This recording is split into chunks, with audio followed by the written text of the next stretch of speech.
Eu e meu namorado fomos assaltados. Ele saiu correndo e me deixou sozinha com o assaltante. Ele afirma que estava pedindo ajuda, mas não tive notícias dele por mais de 1 hora na noite. Estávamos fora, meu namorado estacionou em um beco porque era de graça. Quando chegamos ao carro, esse homem aparentemente sem teto apareceu com uma chave de fenda e disse algo como: "Tudo que eu preciso é uma dose, me dê $20 e ninguém se machuca." Meu namorado fugiu sem nem olhar para trás, então fiquei presa com o assaltante. Como eu só tinha meu telefone, ele passou as mãos em mim enquanto segurava a chave de fenda em minha garganta. Ele não estava gostando daquilo, mas ainda era muito traumatizante, já que ele pensava que eu estava escondendo dinheiro em meu sutiã e roupas íntimas. Eu continuava esperando que Carlos voltasse com a polícia, mas nada aconteceu. O homem sem teto eventualmente percebeu que eu não tinha nada e saiu pelo outro lado do beco. Eu andei até a esquina e a menos de um quarteirão de distância, havia 2 policiais. Então contei a eles e de repente, o centro da cidade se iluminou e eles conseguiram encontrar o cara em menos de 5 minutos. Fui com a polícia para a delegacia para identificar o suspeito. Cerca de 1 hora depois, Carlos me ligou e perguntou se a polícia estava comigo e se eu estava bem.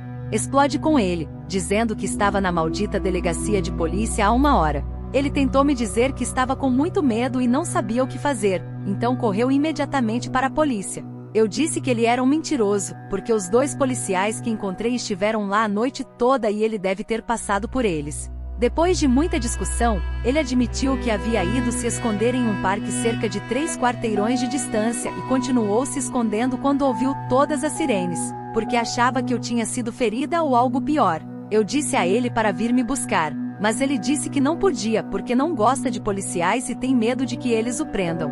Bem, ele estava certo, porque 2 policiais jovens e muito legais me deram uma carona para casa e riram e brincaram sobre ele o tempo todo.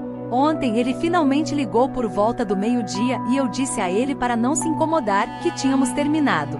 Então ele passou as próximas 8 horas me mandando mensagens, me chamando de nomes, implorando para que eu voltasse para ele e explicando que o que ele fez foi a coisa mais inteligente para nós 2. Ele disse que se não tivesse corrido, sua raiva natural teria tomado conta dele e ele teria acabado com a vida do assaltante. Claro que sim.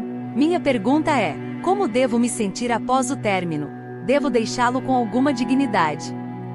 Minha irmã era a única pessoa com quem eu conseguia conviver um pouco dentro da minha família, mas sempre tive a suspeita de que ela não era filha da minha mãe. Então a falta de consideração não deveria ter sido uma surpresa. Minha irmã e meu cunhado são trabalhadores essenciais, ele é policial e ela é médica. Com a escola cancelada e a falta de serviços de creche disponíveis, eles precisavam de alguém para cuidar das crianças. A mais nova já havia sido expulsa de 2 creches, o que dificultou encontrar um novo lugar para ela. Assim, acabei assumindo a responsabilidade de cuidar dessas crianças de 4 a 6 vezes por semana, dependendo da agenda deles, por cerca de 7 a 12 horas por dia.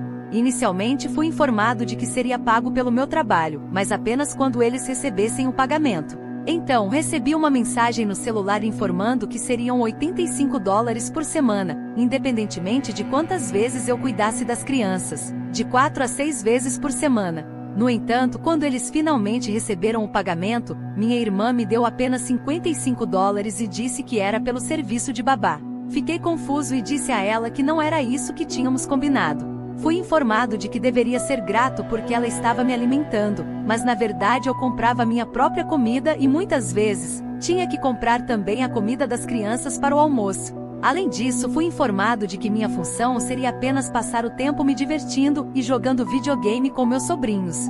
Mas não foi bem assim, e minha irmã sabe que seus filhos são verdadeiros monstros. Ambos são destrutivos e me causam muitas dores de cabeça. Tenho que ficar o tempo todo de olho para impedir que eles subam nas prateleiras ou saiam pela porta da frente, pois essas crianças nunca foram ensinadas a obedecer. Quando me recusei a trazer meu laptop para o mais velho jogar, expliquei especificamente que ele só poderia usar o mouse e o teclado sem fio na mesa, sem tocar no laptop. No entanto, ele não respeitou isso. Depois de ficar entediado com o jogo, ele pediu para pegar o laptop e saiu correndo com ele, deixando-o cair. Eu gritei com ele, não foi minha melhor reação, mas ele teve uma atitude de adolescente rebelde, como se não fosse um grande problema. Ele disse que acidentes acontecem e que se quebrasse poderíamos comprar um novo.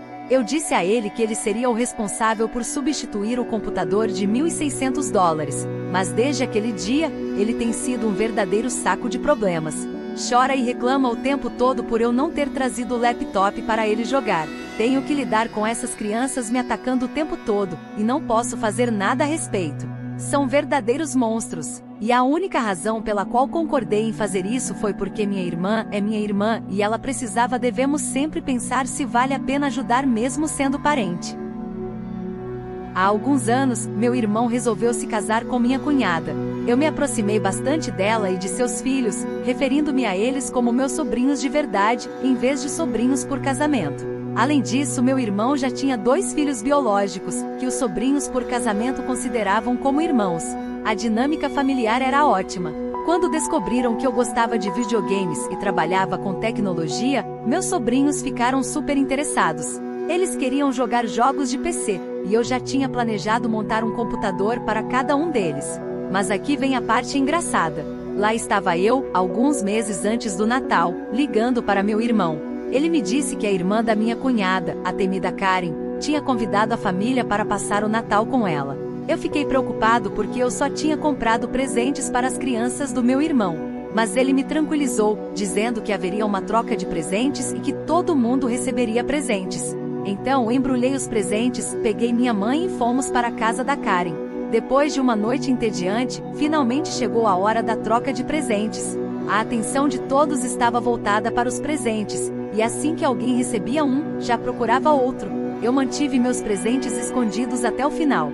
Meus sobrinhos receberam presentes da Karen, coisas baratas que você encontraria em lojas de $1, praticamente recheio de meia. Enquanto isso, meu irmão e minha cunhada compraram para o filho dela um novo Nintendo Switch, jogos e cartões presente. Fiquei com muita pena dos meus sobrinhos, porque o melhor presente que eles tinham recebido de qualquer tio ou tia antes era talvez um cartão presente da Nintendo de $25. Assim que confirmei que todos os presentes foram entregues, dei os presentes aos meus sobrinhos. Eles abriram os presentes, seus rostos se iluminaram e me abraçaram loucamente, agradecendo. Um deles até começou a chorar. Eles estavam super animados para começar a jogar em seus computadores. Mas aí eu senti olhares intensos. Olhei ao redor e adivinha quem estava me encarando? A Karen. O engraçado é que todo mundo estava feliz pelos meus sobrinhos, elogiando os computadores e dizendo o quanto eram incríveis. Mas depois de alguns minutos, o filho dela veio até mim e disse: "Ei, onde está o meu computador?" Eu olhei para ele e respondi: "Como assim?" Ele começou a soluçar e disse: "Onde está o meu computador? Todo mundo ganhou um." Eu me senti meio mal, mas ao mesmo tempo olhei para a montanha de presentes que ele ganhou, enquanto meus sobrinhos receberam quase nada antes dos computadores. Foi aí que a Karen se aproximou e disse: "Ei, eu sei que é em cima da hora, mas o que é necessário para você dar um PC para o meu filho?" Eu olhei para ela e respondi: "Bem, os PCs de baixa qualidade custam em torno de $700, tenho certeza de que você pode conseguir um para ele." Ela retrucou: "Você não entende. Você é tio dele, é responsabilidade sua dar um PC para o meu filho." Meu irmão estava prestes a dizer algo, mas eu o interrompi e disse: "Deixa comigo." Então, olhei para Karen e falei: "Escuta aqui, você está adotando um tom muito estranho comigo. Dos presentes que você deu, qual foi para os seus sobrinhos? Um brinquedo de plástico aleatório e um pacote de adesivos? Quanto você gastou no total? Menos de $10. Quem diabos você e seu filho acham que são para mim? Eu não sou seu cunhado e não sou tio do seu filho. Não tenho nenhuma responsabilidade com vocês, especialmente para comprar um computador para ele." Nesse momento, o marido da Karen a puxou para longe. Olhei para o meu irmão e disse: "Nunca mais vou a reuniões de Natal, a menos que sejam na sua casa. E não quero ver aquela mulher de novo." Mais tarde, descobri que a avó da criança comprou um computador para ele com o próprio dinheiro, o que me fez perceber como o menino estava mimado. A ironia é que este ano, eu acabei atualizando os computadores dos sobrinhos, e tenho certeza de que a Karen esperava que meu irmão e minha cunhada dessem presentes aos filhos dela.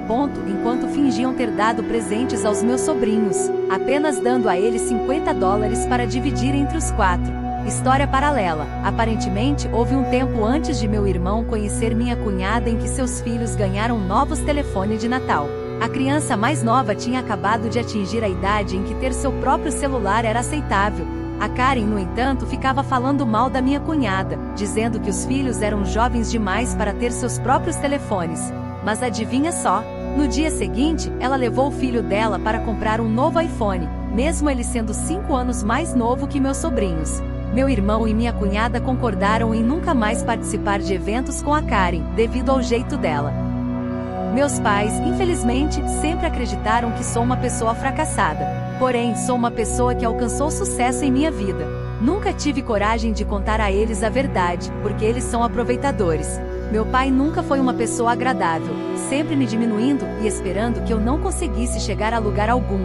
Durante toda a minha infância, aos 25 anos, descobri um recrutador de emprego que poderia abrir as portas para mim nos escritórios do governo municipal local. Nunca disse uma palavra aos meus pais. No mesmo ano, terminei minha graduação e avancei na minha carreira. Neste mês, fui promovido para a segunda posição mais alta no departamento. Ainda assim, não ouvi uma palavra de reconhecimento. Aos 29 anos, vejo claramente como meus pais tratam minha irmã mais nova. Ela sempre foi a filha de ouro, incapaz de fazer qualquer coisa errada. Ela se casou com uma família rica e não precisa trabalhar, mas escolhe fazer isso. Meu pai a adora, mas também pede dinheiro emprestado constantemente. Minha irmã e seu marido nunca tiveram uma lua de mel porque deram suas economias para meu pai, para um novo telhado, quando ele gastou o dinheiro do seguro no carro novinho em folha da minha mãe. Por essa razão, nunca contei a meus pais o que realmente faço para viver. Não me orgulho do quanto ganho ou de ser o único com diploma sentado à mesa de jantar. Quando vou visitá-los, sinto que dei a última risada quando expressam seus pensamentos excessivamente opinativos sobre mim. Eles nem fazem ideia. Eles acham que eu edito livros ou trabalho com mídias sociais para ganhar dinheiro. É hilário. Meus amigos são minha verdadeira família e eles apoiam tudo o que faço. Todos nos incentivamos a melhorar e não poderia pedir mais nada. Viajamos para nos recompensar por nossos sucessos e já estivemos em lugares incríveis. Então, meu pai vê isso nas redes sociais e cria uma narrativa para o resto da família. Não me incomodo em corrigi-lo devido à sua falta de compreensão, e não quero explicar por que me recuso a contribuir para seus hábitos frívolos de gastos. Resumindo, meus pais são péssimos. Eles vivem às custas dos membros da família. Mantenho meu sucesso em segredo para evitar que eles me peçam dinheiro, assim posso viajar e viver feliz para sempre. Talvez eu seja um idiota por não contar a eles. Algumas pessoas sugerem claramente que eu nunca deveria contar. Aquelas que dizem para contar não entendem como é ter paz. São narcisistas que querem um bode expiatório. Eles nunca terão um momento de compreensão ou ganharão respeito se eu contar. Apenas continuarão inventando novas mentiras para apoiar a falsa narrativa de que não sou tão bom quanto a filha de ouro. Se eles descobrirem, partirão para acusações como ela deve ter trapaceado na escola para chegar lá ou ela deve ter dormido com alguém para subir na vida. Muitos sugerem que eu deveria contar a eles sobre meu sucesso, mas a verdade é que não dariam nem um centavo a eles. Por último, alguém sugeriu que eu deveria fazer isso, mas depois mostrar fotos do meu diploma e do meu local de trabalho. Se eles realmente não acreditarem, eu mostraria minha conta bancária no celular, seguida de eu tinha tudo isso o tempo todo e não contei por causa de como você tratou minha irmã. Você disse que eu não chegaria a lugar nenhum, mas aconteceu exatamente o contrário. Estou aqui para dizer que estou feliz em minha vida. É ótima, enquanto você está aqui morrendo e não é nada além de você. E obviamente isso seria feito quando eles estivessem em seu leito de morte para contar.